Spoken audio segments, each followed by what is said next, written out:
Mari kita mulai. Bismillahirrahmanirrahim. Baik Bapak dan Ibu, bagaimana kabarnya? Alhamdulillah sehat-sehat semuanya. Alhamdulillah. Mari, ada yang perlu disampaikan dulu. Assalamualaikum warahmatullahi wabarakatuh. Waalaikumsalam warahmatullahi wabarakatuh. Matur Ustadz, mewakili panitia dan Bapak pengurus se-JJB, alhamdulillah hari ini bisa terselenggara kajian gabungan bersama Al Ustadz, yang acara ini adalah acara sebagai penutupan rangkaian kegiatan kita sepanjang tahun 2024 ini. Iya. Alhamdulillah pada kesempatan hari ini bisa hadir kurang lebih 3.600-an orang dari 19 perwakilan dan 9 cabang se-Jakarta, Jawa Barat, dan Banten. Ada juga bergabung bersama kita beberapa binaan, termasuk binaan di Sukabumi Kota, kemudian dari Garut dan Tasik. Alhamdulillah juga ada saudara-saudara kita warga dari Cilacap, perwakilan Cilacap yang masih menempel gitu, karena selama ini ada koordinasi kegiatan SAR Pangandaran itu masuknya dengan kita di JJB gitu. Jadi alhamdulillah pada kesempatan ini ada cabang dari Kawunganten, ada cabang Gandrung Mangu, beberapa warga bisa hadir pada kesempatan ini. Sebagaimana matur bahwa kajian ini biasanya terselenggara 2 tahun sekali. Jadi 2 tahun, sekarang ini 2024, Al Ustadz yang bisa berkenan rawuh di sini kita kajian bersama. Kemudian tahun yang akan datang 2024 kita yang akan nafar ke Solo. 2025 mohon maaf. Ya. Jadi nanti kalau 2026 nanti kesini lagi, sebagaimana tadi catatan kami, mungkin tidak di masjid, mungkin lebih prefer ke gor atau tempat yang barangkali 2 tahun yang akan datang 4.000 orang barangkali, insya Allah ya. Ya. Mudah-mudahan dengan persiapan yang lebih baik dan kita kondisikan, mudah-mudahan dengan ridho Allah ya pelaksanaannya bisa berjalan dengan baik. Amin amin. Jih ngaten kemawon Ustadz, barangkali sekedar mengingatkan nanti kita sholat duhur jam 12 kurang seperempat, dan kira-kira kajian ini akan diakhiri jam 11-an Mbak Mulai Ustadz. Kurang lebih. Jih ngaten matur nuwun Ustadz. Assalamualaikum warahmatullahi wabarakatuh. Waalaikumsalam warahmatullahi wabarakatuh. Baik Bapak Ibu yang dimuliakan dan dirahmati oleh Allah ya. Alhamdulillah kita bersyukur kepada Allah Subhanahu wa taala atas segala limpahan nikmat, anugerah dan karunia-Nya, sehingga sampai detik ini Allah masih berkenan menjadikan kita hambanya yang muslim, hambanya yang mukmin, dan insya Allah juga sebagai hambanya yang muhsin, yang senantiasa selalu merasa diawasi oleh Allah dimanapun kita berada dan dalam kondisi apapun juga. Kemudian sholawat serta salam senantiasa tercurah kepada suri tauladan kita yang diutus oleh Allah sebagai pembawa rahmat bagi semesta.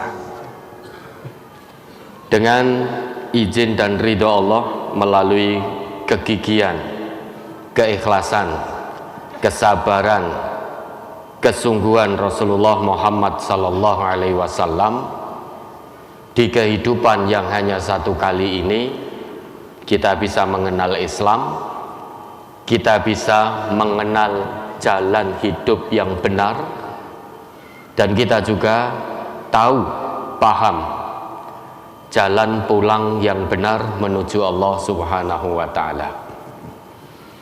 Bapak Ibu yang dirahmati oleh Allah, sebelum nanti kita buka tanya jawab secara langsung, ada baiknya pertemuan kita di pagi ini di salah satu tempat terbaik di muka bumi, yaitu di rumah Allah. Ada baiknya sama-sama kita ingat apa yang menjadi ketetapan Allah dalam Quran surat An-Nahl ayat 36. Mari pertemuan kita awali dengan mengingat kembali apa yang menjadi firman Allah dalam Quran surat An-Nahl ayat 36. Quran surat An-Nahl surat 16 ayat 36. A'udzu billahi minasyaitonir rajim. Walaqad ba'atsna fi kulli ummatir rasulan an i'budullaha wajtanibut taghut. Faminhum man hadallahu wa minhum man haqqat 'alaihi ad-dhalalah. Fasiru fil ardi fanzuru kaifa kana 'aqibatul mukadzibin. Dan sesungguhnya kami telah mengutus Rasul pada tiap-tiap umat untuk menyerukan, sembahlah Allah saja dan jauhilah taghut itu.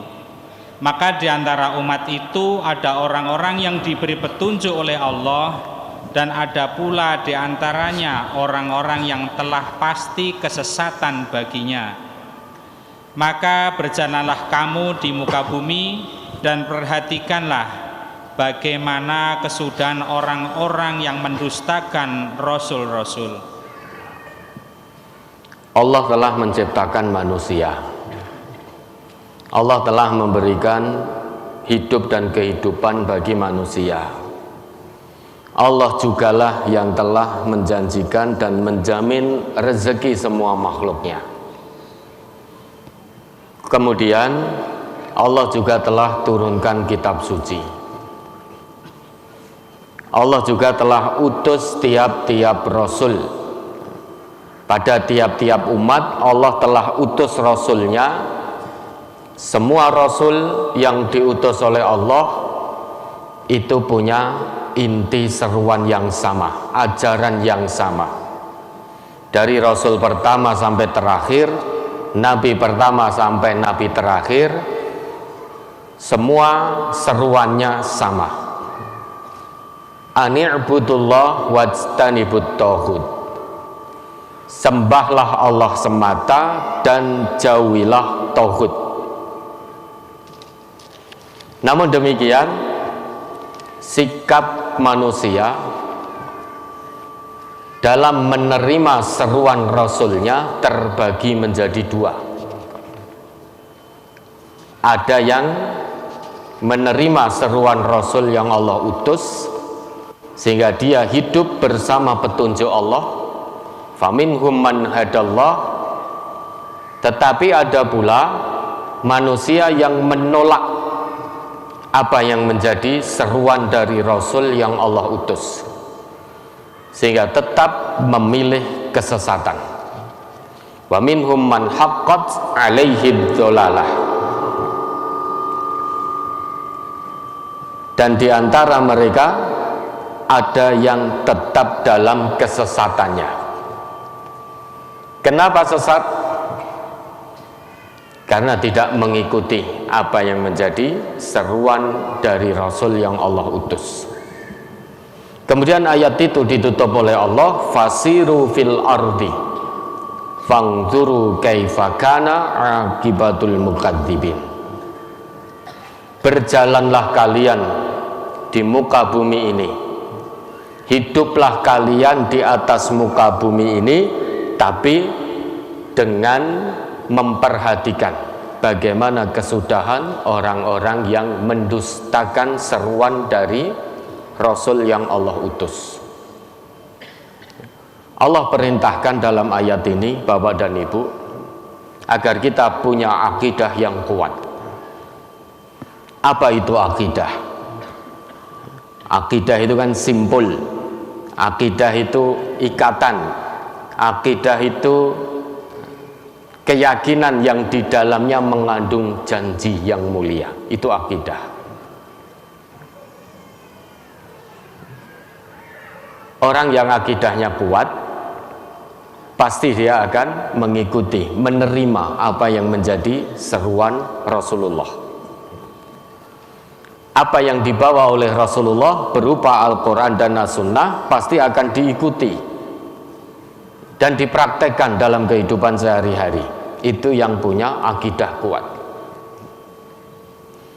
Bahkan akidah ini sudah Allah ajarkan, Allah didikkan kita sejak kita berada di alam ruh.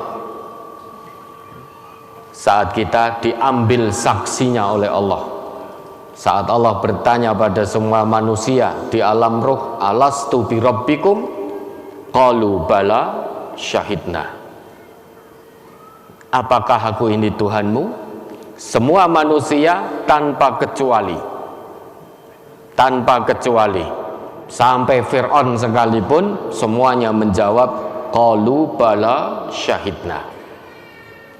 Betul wahai Allah, Engkau adalah Tuhan kami, dan kami bersaksi Engkau adalah Tuhan kami.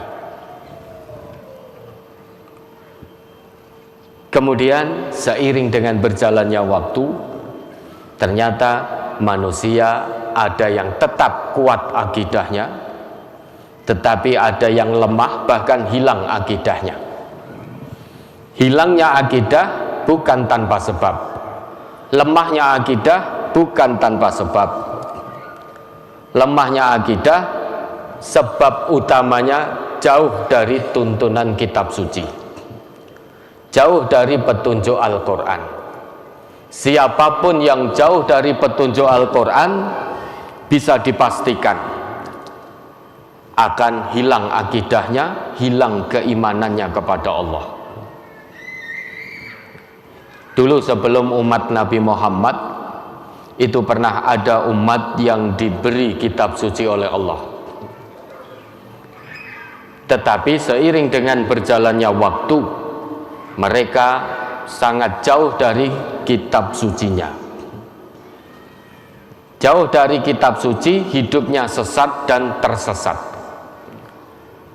Orang yang jauh dari kitab suci, dalam hal ini orang yang jauh dari Al-Quran, hidupnya akan sesat, tersesat, dan bisa juga menyesatkan orang lain. Itu orang yang hidup jauh dari Al-Quran.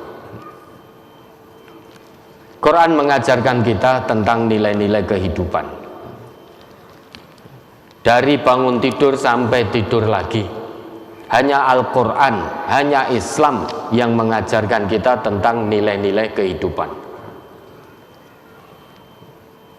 Islam melalui Al-Quran dan As-Sunnah mengajarkan kepada kita tentang cara-cara berpikir yang benar, bukan berpikir dengan hawa nafsu. Islam mengajarkan kita tentang nilai-nilai qanaah. Islam mengajarkan kita nilai-nilai syukur, nilai-nilai keikhlasan, nilai-nilai kesungguhan, nilai-nilai kesabaran, istiqomah. Ini semua adalah falsafah kehidupan seorang manusia. Kita hanya nemukan itu di dalam Islam. Kalau Bapak Ibu perhatikan, isi dari Al-Quran itu secara garis besar itu ada 3 hal utama. Yang pertama tentang akidah, tentang tauhid.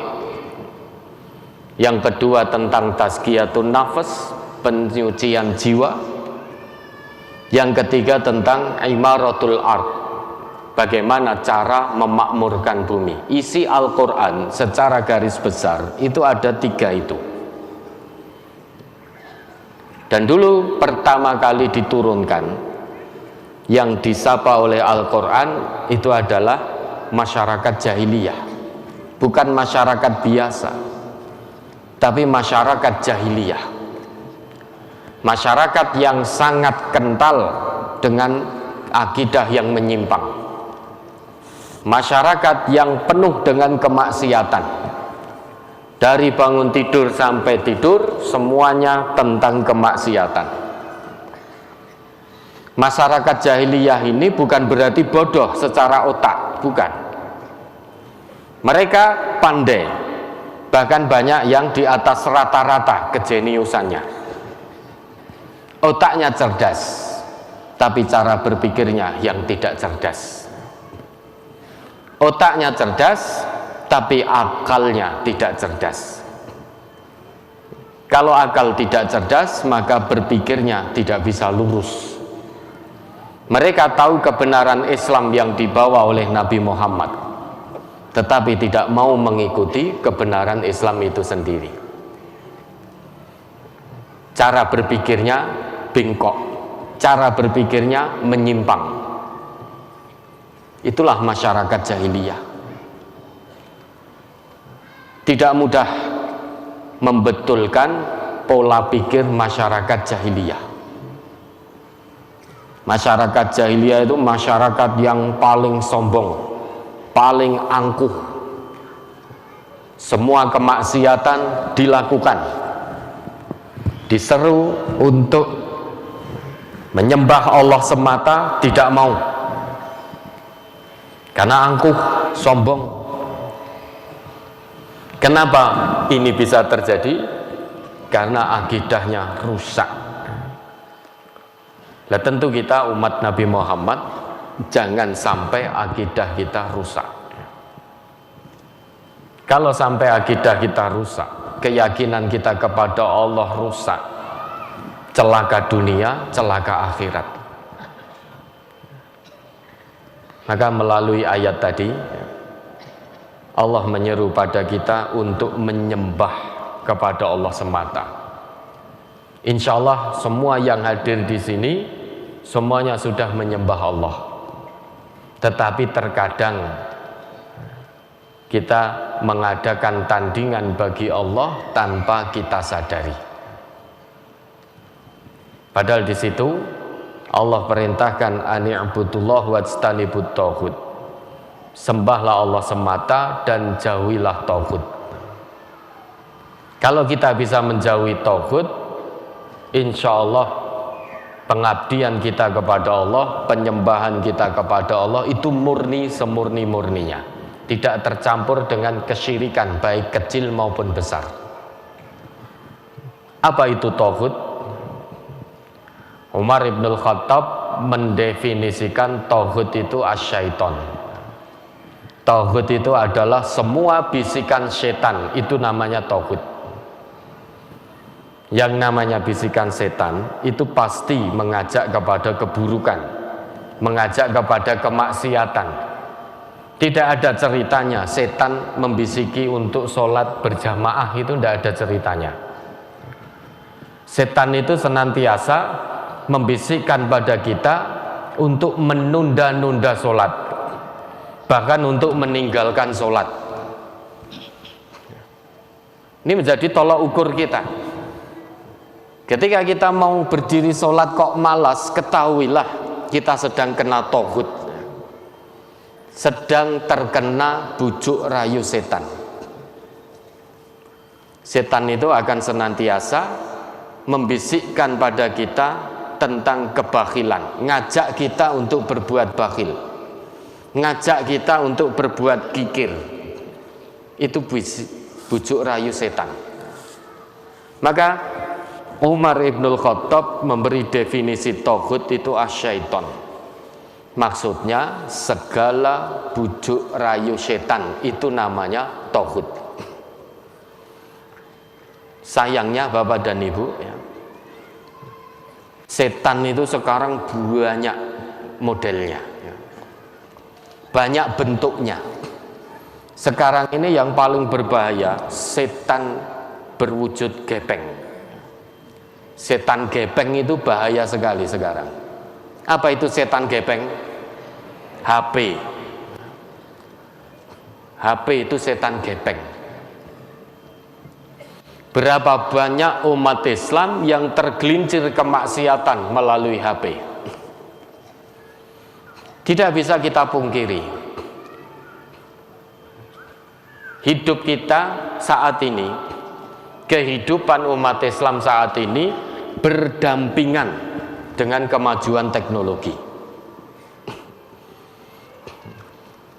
Majunya teknologi ini banyak manfaatnya, tapi madorotnya juga besar sekali. Kalau kita tidak pandai menggunakan teknologi ini dengan baik, maka yang terjadi kita akan tergerus oleh kemajuan teknologi. Akhlak kita akan tergerus oleh kemajuan teknologi. Adab kita akan tergerus oleh kemajuan teknologi. Kemaksiatan modern secara masif disebarluaskan melalui teknologi. Kemungkaran modern, kekafiran modern, kesyirikan modern, merusak akidah di era modern, semuanya secara masif melalui kemajuan teknologi. Setidaknya ada 3 hal yang dirusak di era modern ini. Pemuda Islam dirusak, wanita-wanita muslimah dirusak, media massa dirusak. Pemudanya dirusak untuk merusak. Karena biar bagaimanapun, inna fi yadisyubbani amral ummah wa fi aqdamiha hayataha. Sesungguhnya di tangan-tangan pemuda lah urusan umat, dan di tapak-tapak kakinya lah hidup matinya umat. Maka saat ini pemuda-pemuda kita, pemuda-pemuda muslim dirusak tanpa kita menyadari. Dengan apa dirusak? Cukup diberi internet, cukup diberi smartphone, cukup diberi aplikasi-aplikasi yang sesuai dengan syahwat hawa nafsunya, rusak pemuda kita. Pemuda-pemuda kita tidak lagi interaksi dengan Al-Quran, tidak lagi dekat dengan Al-Quran, tapi dekat dengan segala kemaksiatan. Siapa yang terlibat judi online? Banyak pemuda. Siapa yang terlibat pinjaman online? Banyak pemudanya. Tidak hanya pemudanya saja, mungkin petuanya juga, gitu. Orang-orang tuanya juga tidak sedikit yang terjerumus dalam judi online, terjerumus dalam pinjaman online. Rusak akidahnya, tapi tidak sadar kalau akidahnya rusak. Pornografi, porno aksi. Siapa yang terlibat pornografi, porno aksi? Banyak pemudanya. Yang tua pun juga banyak. Gara-gara apa? Internet. Gara-gara apa? Smartphone. Gara-gara apa? Setan gepeng. Sekarang banyak cara untuk merusak akidah umat Islam. Namun umat Islam tidak mau menyadari, atau sebetulnya sadar tetapi tidak mau mengalahkan bujuk rayu setan. Terus apa yang menjadi bujuk rayu setan terus diikuti. Harusnya umat Islam itu bisa benar-benar menggunakan kemajuan teknologi ini dengan baik, sehingga kebenaran Islam semakin tersebar secara masif, bukan hanya sekedar menjadi penikmat dari kemajuan teknologi. Semua penikmat, semua hal yang wujudnya penikmat itu akan rusak dan merusak. Kalau kita hanya sebatas menikmati kemajuan teknologi, hati-hati Bapak Ibu, rusak akidah kita. Karena semuanya akan dinikmati di internet itu. Tayangan-tayangan yang halal dinikmati. Tayangan-tayangan yang haram juga dinikmati. Wong namanya penikmat. Begitu buka HP-nya, buka internetnya, di situ ada aplikasi-aplikasi yang berbau pornografi, porno aksi dinikmati. Imannya tidak mampu memalingkan pandangannya dari hal-hal yang kotor. Padahal fungsi mata menurut Allah itu untuk melihat yang baik-baik. Matanya orang beriman itu fungsinya tidak hanya untuk sekedar melihat biasa. Kalau fungsi mata kita ini hanya melihat biasa, ingat binatang pun juga punya mata. Binatang juga melihat. Tetapi binatang tidak bisa mengambil ibrah dari apa yang dia lihat. Kalau fungsi mata kita hanya untuk melihat biasa seperti itu, binatang juga melihat, orang musyrik juga melihat, orang munafik juga melihat, orang kafir juga melihat. Tetapi matanya orang yang beriman itu harus berbeda. Oleh karena itu Allah turunkan fungsi mata bagi orang yang beriman. Fungsinya tidak hanya sebatas melihat saja, tapi fungsi mata orang yang beriman melihat yang baik-baik. Ghaddul basar dalam bahasa Al-Quran An-Nur ayat 30 untuk mata mukmin, untuk mukmin, ayat 31 untuk matanya mukminah. Bahasanya bahasa Al-Quran ghaddul basar, tundukkan pandangan, lihatlah yang baik-baik. Maka kalau kita melihat yang tidak baik, kalau iman di hati kita ini betul-betul kuat, begitu melihat yang tidak baik, iman langsung memalingkan pandangan kita. Tidak nyaman mata kita memandang yang tidak baik, merasa tidak nyaman. Kenapa? Karena ada iman yang membentengi pandangan kita.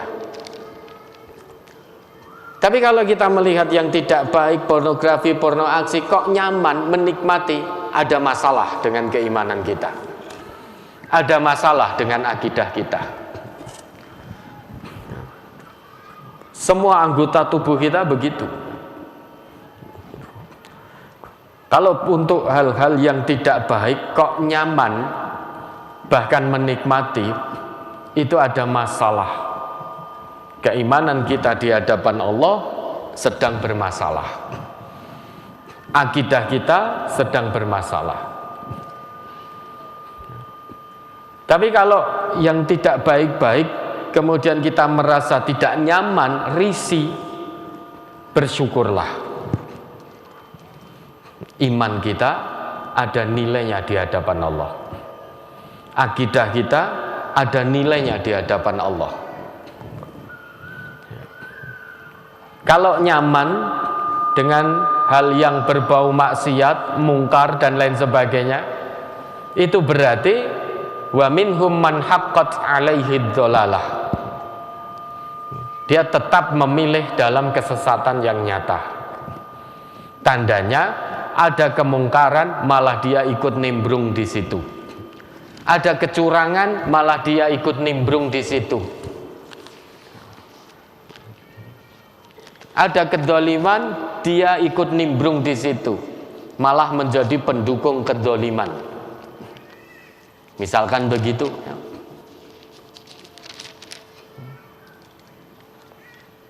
Kalau orang yang beriman dengan segala macam kemaksiatan, dia tentu akan menjauh. Kalau akidahnya kuat, dia akan menjauh dari segala macam kemaksiatan. Ada kecurangan di situ, kalau dia tidak bisa menghentikan kecurangan, dia menjauh dari kecurangan itu. Ada kedoliman, dia tidak bisa menghentikan, dia jauhkan diri dari kedoliman. Ada di situ pergaulan bebas, kalau dia tidak bisa mencegah pergaulan bebas itu, dia akan menjauh dari tempat-tempat di mana di situ terjadi pergaulan bebas. Itu tanda di hatinya masih ada iman meski lemah. Bukankah Nabi kita bersabda, man ra'a minkum mungkaran falyughayyirhu biyadihi. Itu yang pertama, harus dengan tangan, dengan kewenangan. Fa illam yastati' fa bilisani. Jika tidak punya kewenangan, jika tidak punya kekuatan untuk menghentikan kemungkaran, maka pilih cara yang kedua untuk menghentikan kemungkaran, yaitu memberikan peringatan melalui lisan. Nasihat-nasihat kebenaran terus disuarakan. Kalau itu pun tidak mampu, baru cara yang ketiga, fabiqolbih, dengan hati.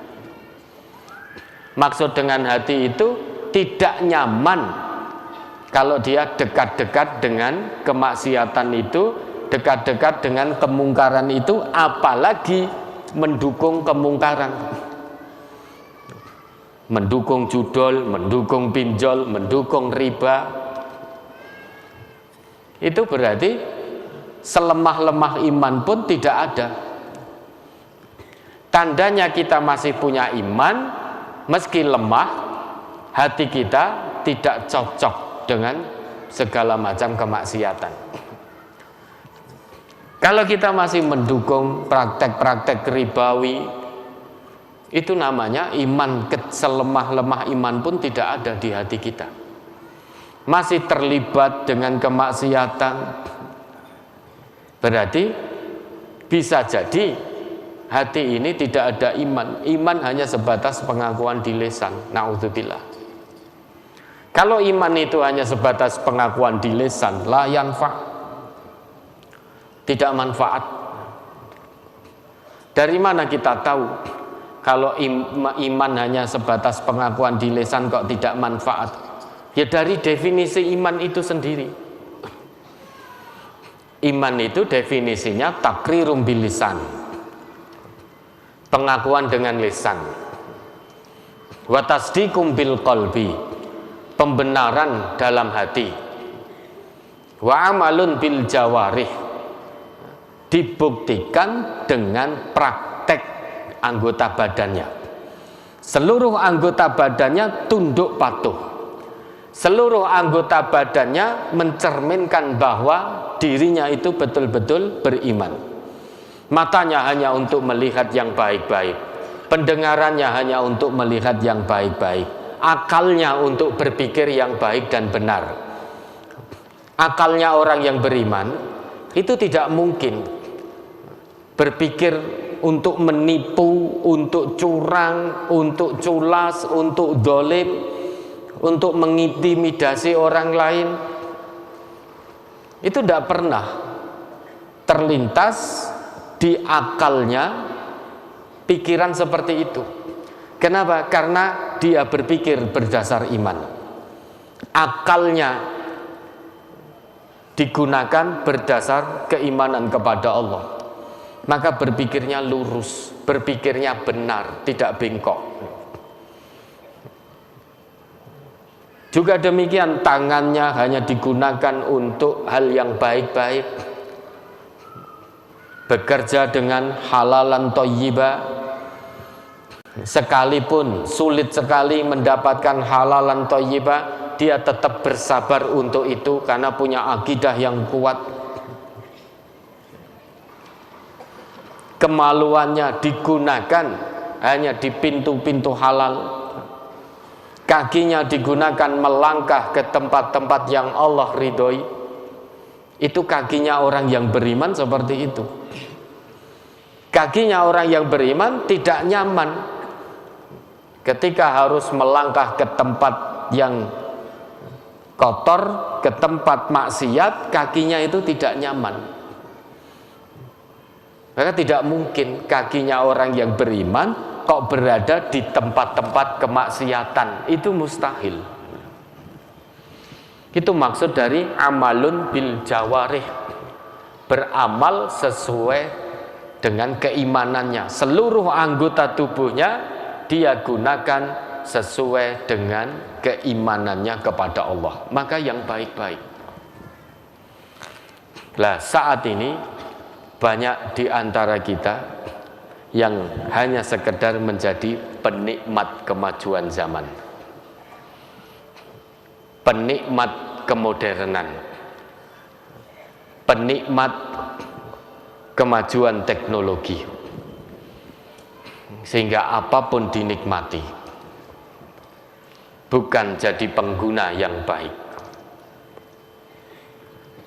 Maka prihatin, banyak pemuda-pemuda muslim di luaran sana tawuran satu dengan yang lain. Coba para pemuda, para remaja yang terlibat tawuran itu, kalau dicek KTP-nya, kebanyakan tertulis Islam.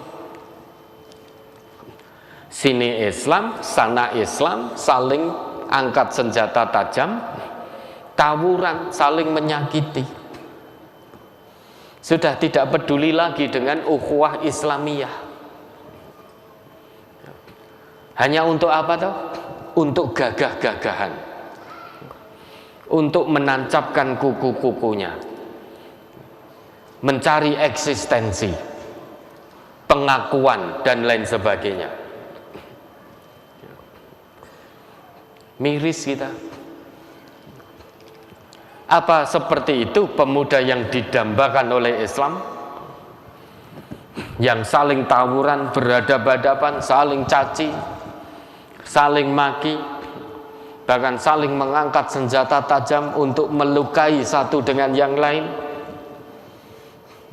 Padahal pemuda-pemuda kita juga tahu Nabi pernah bersabda, al-qatil wal maqtul finnar. Orang yang membunuh dan yang dibunuh, sesama muslim jika bertemu saling mengangkat pedang, al-qatil wal maqtul finnar. Yang membunuh dan yang dibunuh sama-sama masuk neraka.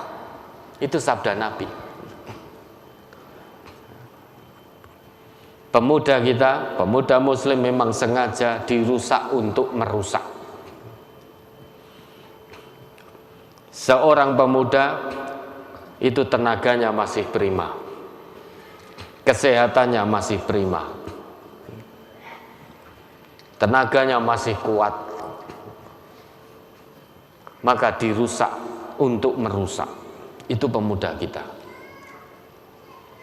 Tapi alhamdulillah tidak semuanya. Akhir-akhir ini menjadi satu hal yang membahagiakan.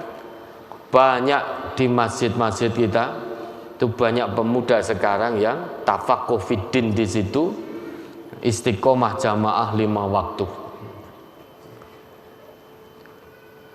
Nah, pemuda yang seperti inilah yang diharapkan oleh Islam.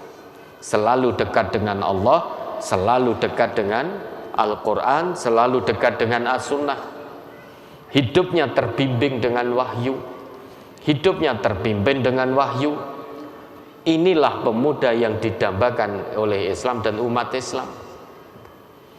Para pemuda yang berani membela kebenaran, berani menegakkan keadilan, berani berbeda dengan yang lain karena menjunjung tinggi kebenaran, berani tidak pacaran karena mengamalkan perintah Islam. Ini pemuda yang didambakan oleh Islam. Selain pemudanya yang dirusak, Bapak Ibu, wanita-wanita muslimah juga dirusak, disesatkan untuk menyesatkan. Berapa banyak wanita yang ngaku beragama Islam tapi melakukan tabarruj di mana-mana, baik di dunia maya maupun di dunia nyata. Tidak punya rasa malu lagi, tidak iman dengan kehormatan yang telah Allah berikan. Dengan bangganya menjadi penikmat kemajuan teknologi, penikmat kemajuan internet, tabarruj di mana-mana. Wanita yang seperti ini memang sengaja dirusak, disesatkan. Tujuannya apa? Untuk menyesatkan. Dulu Bani Israel, menurut Nabi, itu jatuh dan menjadi durhaka pertama kali karena terjerumus fitnah wanita perusak. Maka Nabi kita bersabda, fattaqud dunya wattaqun nisa. Hati-hati terhadap kehidupan dunia, hati-hati terhadap tipu daya wanita, karena sesungguhnya fa inna awwala fitnati Bani Israel kanat fin nisa. Fitnah pertama kali terhadap Bani Israel menjadi durhaka, Bani Israel menjadi pembangkang, itu karena jatuh dalam bujuk rayu wanita perusak. Kita harus hati-hati. Wanita yang merusak itu hanya wanita-wanita yang jauh dari aturan agama Islam. Meski dia ngaku beragama Islam, tapi tidak menjalankan aturan Islam, dia rusak dan akan merusak. Dia tahu ancaman dari Nabi. Kalau dia bertabarruj, itu ancamannya menjadi salah satu dari 2 penghuni neraka yang belum pernah dilihat oleh Nabi. Nabi kita itu kan pernah bersabda, sinfani min ahlin nar lam arahuma. Ada 2 jenis, 2 golongan ahli neraka yang aku belum pernah melihatnya. Yang pertama, qaumun ma'hum asyad ka'adnabil baqar yadribuna bihan nas. Yaitu satu kaum atau seseorang yang dia kemana-mana membawa cambuk seperti ekor sapi, dan dia gunakan cambuk itu untuk memukuli manusia. Maksudnya kemana-mana dia punya kewenangan, dia punya kekuasaan, tapi dengan kekuasaannya itu, dengan kewenangannya itu, dia gunakan untuk mengintimidasi, untuk menyakiti orang lain. Jadi itu tidak hanya cambuk begitu saja. Cambuk di sini bisa diartikan orang yang punya kewenangan, orang punya kekuasaan, tetapi dengan kewenangan dan kekuasaannya itulah dia intimidasi orang lain, dia dolimi orang lain, dia sakiti orang lain. Maka orang yang seperti ini, dia akan menjadi penghuni neraka yang belum pernah dilihat oleh Nabi. Kemudian golongan yang kedua, nisaun kasiyatun ariyatun, para wanita yang berpakaian tetapi seperti telanjang. Tampaknya berpakaian, bahkan pakai jilbab juga, dari atas sampai bawah tertutup, tapi semua lekuk tubuhnya kelihatan. Dia berpakaian tetapi seperti telanjang. ma'ilatun mumilatun, berlenggak-lenggok ke sana kemari. Ru'usuhunna ka'asnimatil buhtil ma'ilah, kepalanya seperti punuk unta yang miring. Kan ada tuh yang jilbaban tapi punuknya bendolnya di sini. Jadi seperti punuk unta yang miring gitu loh. Wanita-wanita yang seperti itu diancam oleh Nabi. Dia menjadi penghuni neraka. Bahkan mencium harum wanginya surga saja tidak diizinkan oleh Allah. Padahal harum wanginya surga itu menurut Nabi tercium min masiroti kada wa kada, tercium dari jarak sekian dan sekian. Lah ini hati-hati, kita jaga istri dan anak-anak perempuan kita. Jangan sampai mereka berhasil dirusak oleh musuh-musuh Islam. Jangan sampai dirusak oleh kaum lantardo. Kalau sampai anak perempuan dan istri kita berhasil dirusak, maka mereka akan jadi perusak. Naudzubillah. Sekarang untuk merusak keluarga kita, merusak diri kita, cukup mudah. Berikan aplikasi yang menyenangkan. Berapa banyak yang tergelincir dalam kemaksiatan tersebut. Jangan biarkan anak perempuan dan istri kita bertabarut baik di dunia maya maupun di dunia nyata. Jangan biarkan anak perempuan kita, istri kita tebar pesona baik di dunia maya maupun di dunia nyata. Nih hati-hati, jangan sampai terjerumus dalam godaan setan gepeng yang sangat menyesatkan.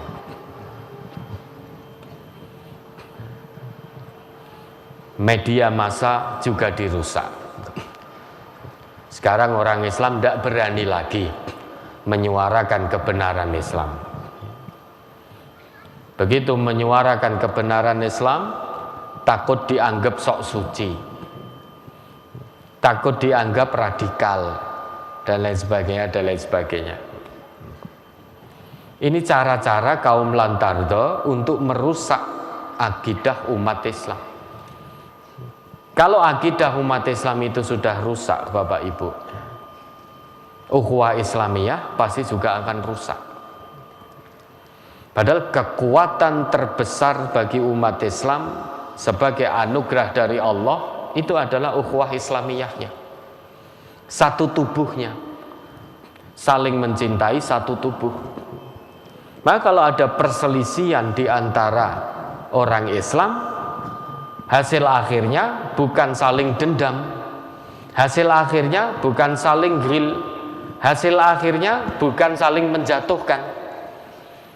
Kalau ada perselisihan di antara umat Islam, hasil akhir penyelesaiannya menurut Allah islah sudah.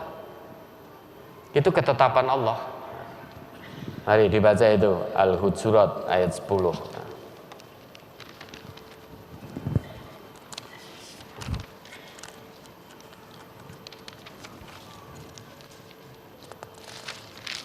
Surat Al-Hujurat nomor surat 49 ayat 10. A'udzu billahi minasyaitonir rajim. Innamal mu'minuna ikhwatun fa'aslihu baina akhawaykum wattaqullaha la'allakum turhamun. Sesungguhnya orang-orang mukmin adalah bersaudara.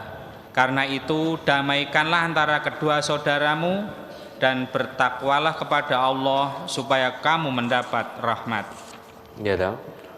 Innamal mu'minuna ikhwah. Ayat ini Allah buka dengan innama. Innama itu adat hasr, huruf pembatas, yang artinya jika tidak demikian maka tidak. Hanya saja itu kan jika tidak demikian maka tidak.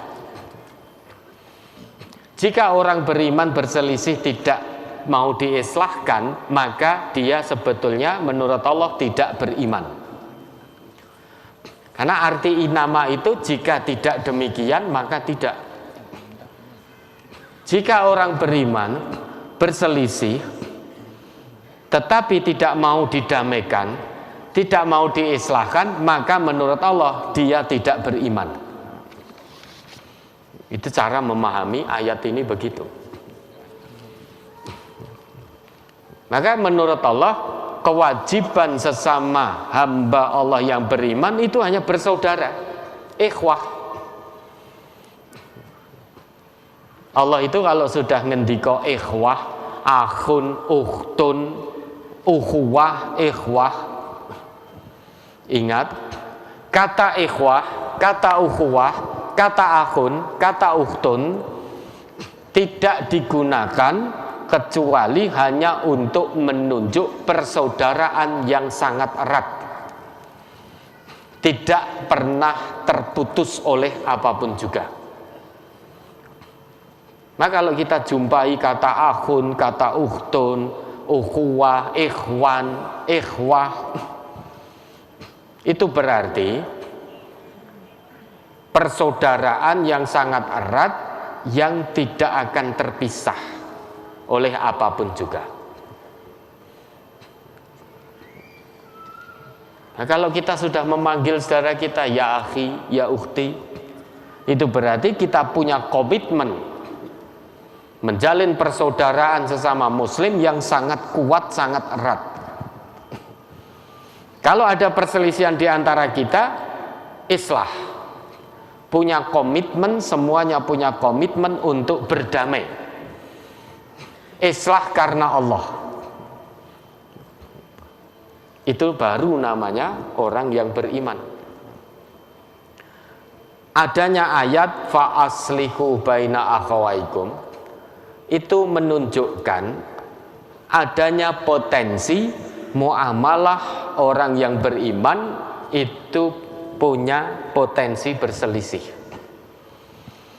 Adanya ayat yang berbunyi fa aslihu baina akhawaikum itu menunjukkan dalam muamalah sesama orang-orang yang beriman, sesama orang-orang Islam itu ada potensi untuk berselisih. Tetapi hasil akhir dari perselisihan orang yang beriman, kalau menurut Allah itu bukan saling dendam, bukan saling menjatuhkan, bukan saling fitnah, bukan saling ghil. Hasil akhir cara penyelesaian perselisihan orang-orang yang beriman, cara menyelesaikannya islah. Fa aslihu baina akhawaikum wattaqullah. Islah karena Allah, gitu. Berdamai karena Allah.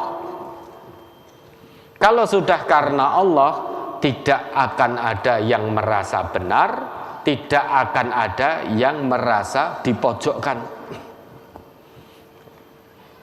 Tidak ada yang merasa superior, tidak ada yang merasa inferior. Kalau islahnya sudah karena Allah, tidak akan ada orang yang mengatakan iya toh yang benar saya toh. Enggak begitu. Cara islah itu tidak boleh kok merasa paling benar. Kalau sudah islah karena Allah, semuanya taslim, semuanya melupakan kesalahan masing-masing. Kalau sudah demikian, la'allakum turhamun, akan turun rahmat pada persaudaraan sesama muslim, turun rahmat. Penyebab hilangnya rahmat, hilangnya kasih sayang dalam persaudaraan sesama muslim itu karena masing-masing orang Islam tinggi sekali egonya. Dua orang muslim berselisih, yang satu merasa paling benar, yang satu lagi juga merasa paling benar. Kalau sudah demikian, semuanya merasa paling benar, islah karena Allah tidak bisa terjadi, tidak bisa dilakukan. Kenapa kok tidak bisa dilakukan? Karena egonya sama-sama tinggi. Tanpa sadar menyerupai egonya iblis. Kan yang merasa paling benar itu kan hanya iblis. Ketika Allah perintahkan untuk sujud pada Adam, iblis menjawab, ana khairum minhu, saya lebih baik darinya. Maka siapapun kita, kalau punya perasaan paling benar, keakuan yang tinggi, ingatlah persis seperti iblis. Iblis wujud manusia. Karena yang merasa paling benar itu hanya iblis. Maka siapapun kita, apapun pangkat kita, sebanyak apapun harta kekayaan kita, setinggi apapun status sosial kita, kalau kita merasa paling benar, merasa superior, ketahuilah kita telah menjelma jadi iblis tapi tidak sadar, atau sadar tapi pura-pura tidak sadar. Keakuan yang tinggi, perasaan paling benar sendiri, ini menyebabkan rusaknya persaudaraan sesama muslim. Kalau persaudaraan sesama muslim itu sudah rusak, rukun-rukun persaudaraan tidak akan bisa terlaksana. Yang namanya ta'aruf, tafahum, ta'awun, takaful, ini kan rukun-rukun persaudaraan sesama muslim. Ini kan rukun-rukun satu tubuh. Kalau tubuh kita ini betul-betul ingin menyatu sebagai saudara sesama muslim, mau saling menguatkan satu dengan yang lain, keempat rukun ini harus ada pada diri kita masing-masing. Kalau hanya ada satu saja, ada ta'aruf saja, saling kenal, tetap persaudaraan tidak akan bisa jalan. Misal, Bapak dan Ibu tadi datang ke sini, rawuh ke sini dari banyak perwakilan, belum bisa saling mengenal, ketemu di sini saling bersalaman, Bapak dengan Bapak, Ibu dengan Ibu, saling tanya nama, alamat, rumah, berapa putranya, apa ma'isyahnya, itu baru sekedar ta'aruf. Saling mengenal, karakternya bagaimana, saling mengenal ya, kelebihannya apa, kekurangannya apa, dan lain sebagainya. Itu ta'aruf. Kalau berhenti di tataran ta'aruf saja, ukhuwah belum bisa berjalan dengan baik. Harus meningkat ke tafahum, saling memahami. Kalau sudah tafahum, ini level di atas ta'aruf. Jadi saling kenal satu dengan yang lain, saling paham karakter satu dengan yang lain, sehingga masing-masing di antara kita bisa membawa diri saat kita bersama dia. Misal, oh saudara saya ini tidak suka kalau saya bercanda seperti ini.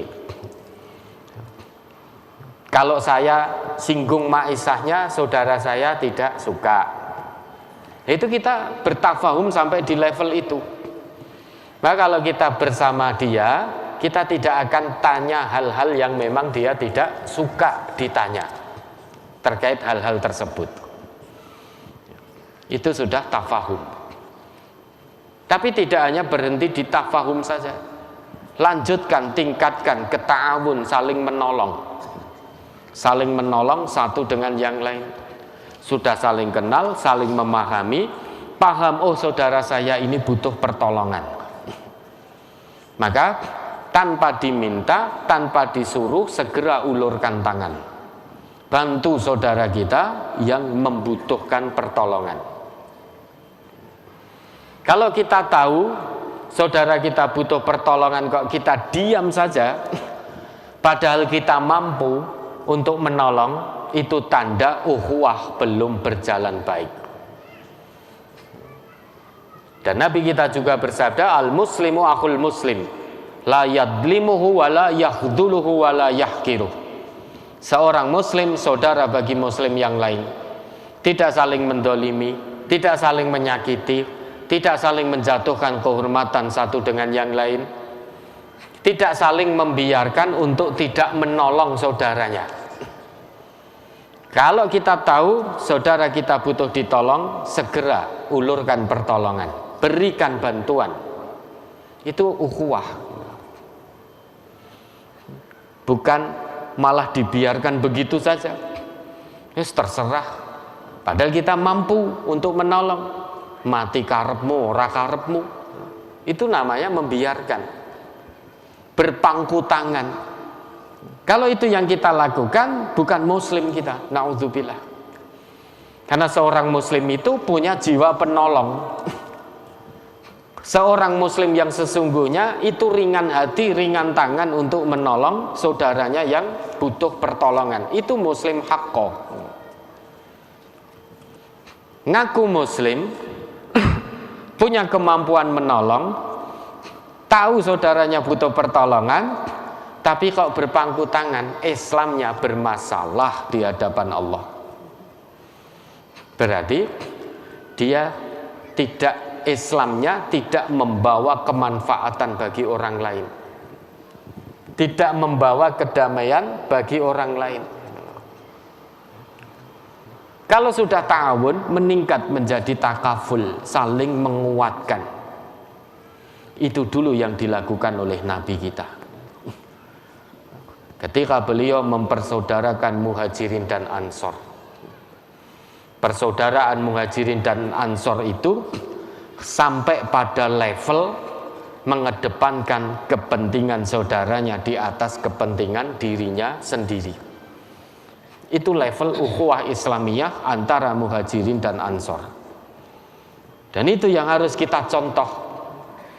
Bagaimana kita punya keikhlasan mengedepankan kepentingan saudara kita di atas kepentingan kita sendiri.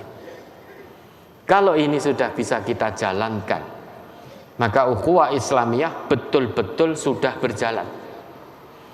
Kalau persaudaraan sesama muslim itu berjalan, kekuatan Islam akan sangat dahsyat. Tapi tampaknya sampai detik ini banyak orang Islam yang masih egois, tidak peduli dengan keadaan saudara muslimnya yang lain. Butuh pertolongan tidak ditolong, butuh bantuan tidak dibantu, butuh dikuatkan tidak dikuatkan. Kenapa ini terjadi? Karena bakhil, kikir, pelit, medit dan lain sebagainya. Padahal Nabi sudah memberikan contoh yang sangat konkret bagaimana membangun persaudaraan sesama muslim. Saat beliau mempersaudarakan kaum Muhajirin dan Ansor, level ukhuwah Islamiyah Muhajirin dan Ansor itu sampai pada tataran saling bertanggung jawab satu dengan yang lain, saling memperhatikan satu dengan yang lain, bahkan sampai pada level mengedepankan kepentingan saudaranya di atas kepentingannya pribadi. Dan itu diabadikan oleh Allah di dalam Al-Quran. Tujuannya apa? Biar umat Islam mencontoh ukhuwah Islamiyah di antara kaum Muhajirin dan Ansor. Dalam Quran surat Al-Hasyr ayat 9 dan 10 itu, nanti Bapak Ibu bisa pahami, baca perlahan, sekaligus maknanya pahami, amalkan. Di ayat itu ada yang bunyinya wa yu'thiruna ala anfusihim walau kana bihim khasasah. Coba dibaca itu ayat 9-nya. Ayat 9-nya Al-Hasyr surat ke-59. A'udzu billahi minasyaitonir rajim. Walladzina tabawwa'ud dara wal imana min qablihim yuhibbuna man hajara ilaihim wala yajidu fi sudurihim hajatan mimma utu wa yu'thiruna ala anfusihim walau kana bihim khasasah Wa may yuqashuha nafsihi faulaika humul muflihun. Dan orang-orang yang telah menempati kota Madinah dan telah beriman, yakni Ansor, sebelum kedatangan mereka, yakni Muhajirin, mereka mencintai orang yang berhijrah kepada mereka, dan mereka tiada menaruh keinginan dalam hati mereka terhadap apa-apa yang diberikan kepada mereka, yakni orang Muhajirin. Dan mereka mengutamakan orang-orang Muhajirin atas diri mereka sendiri, sekalipun mereka memerlukan apa yang mereka berikan itu. Dan siapa yang dipelihara dari kekikiran dirinya, maka itulah orang-orang yang beruntung. Ya, tak? Kaum Muhajirin pada waktu itu butuh ditolong dan butuh pertolongan. Kaum Ansor yang diberi kemampuan oleh Allah, kekuatan untuk menolong dan memberikan pertolongan, itu tidak merasa iman. Apa yang dipunya oleh kaum Ansor diberikan kepada kaum Muhajirin. Karena kaum Muhajirin betul-betul butuh pertolongan. Kaum Ansor diberi kekuatan oleh Allah memberikan pertolongan. Maka ayat itu dahsyat sekali. Wa yu'thiruna ala anfusihim walau kana bihim khasasah. Dan mereka kaum Ansor lebih mementingkan kepentingan saudaranya Muhajirin daripada kepentingan mereka sendiri. Meskipun kaum Ansor itu juga butuh terhadap apa yang mereka berikan kepada kaum Muhajirin. Tetapi keadaan pada waktu itu kaum Muhajirin butuh pertolongan. Sehingga apa yang dipunya oleh kaum Ansor, meski kaum Ansor ini juga butuh, tetap dengan penuh keikhlasan mereka berikan kepada saudaranya Muhajirin. Ini mengedepankan kepentingan saudaranya. Misal, kita diberi kemampuan oleh Allah menolong, kemudian saudara kita betul-betul tidak mampu, butuh pertolongan betul. Mungkin sudah sakit menaun, tidak bisa lagi bermaisha dan lain sebagainya dan lain sebagainya. Jangan kita berpangku tangan. Kalau kita berpangku tangan, naudzubillah, dicap oleh Allah sebagai orang yang bakhil, orang yang kikir, orang yang tidak mau menolong kebutuhan saudaranya. Coba, dari mana bisa bermaisha? Keadaannya sudah gerah menaun, lemah tak berdaya. Kalau kita tahu seperti itu, segera bahu-membahu, bergotong royong, saling menguatkan satu dengan yang lain. Jangan biarkan satupun keluarga besar kita terlantar, menderita, tidak punya penghasilan, tidak bisa bermaisha karena sakit dan lain sebagainya. Jangan biarkan itu terjadi di tengah-tengah keluarga besar kita. Mari semua warga MTA harus punya jiwa mengedepankan kepentingan saudaranya di atas kepentingannya pribadi. Kalau melihat saudaranya betul-betul butuh pertolongan, segera ditolong. Kalau memang diberi kemampuan oleh Allah memberikan pertolongan. Ini ukhuwah Islamiyah itu sampai sejauh ini. Jadi Islam itu Bapak Ibu tidak hanya sekedar sholat. Kalau betul-betul sholat kita ini benar menurut Allah, pasti akan tercermin dalam kehidupan nyata. Orang yang sholatnya benar pasti akan punya jiwa penolong, bukan jiwa yang bakhil. Kalau kita masih bakhil, sulit untuk menolong padahal mampu, ketahuilah bisa jadi sholat kita itu tidak benar di hadapan Allah. Karena orang yang sholatnya benar pasti akan terwujud dalam kehidupan nyata. Ada bekas dari sujudnya, ada bekas dari sholatnya. Tidak hanya sekedar gerakan takbiratul ihram ditutup dengan salam saja, tapi ada bekas dari sujudnya. Maksudnya bekas sujud itu bukan hitam di jidat kita, bukan. Maksud ada bekas sujud itu terpraktekkan dalam kehidupan kita. Orang yang sholat akan punya jiwa penolong. Orang yang sholat kok tidak mau menolong padahal mampu, eman-eman, sholatnya sedang bermasalah di hadapan Allah.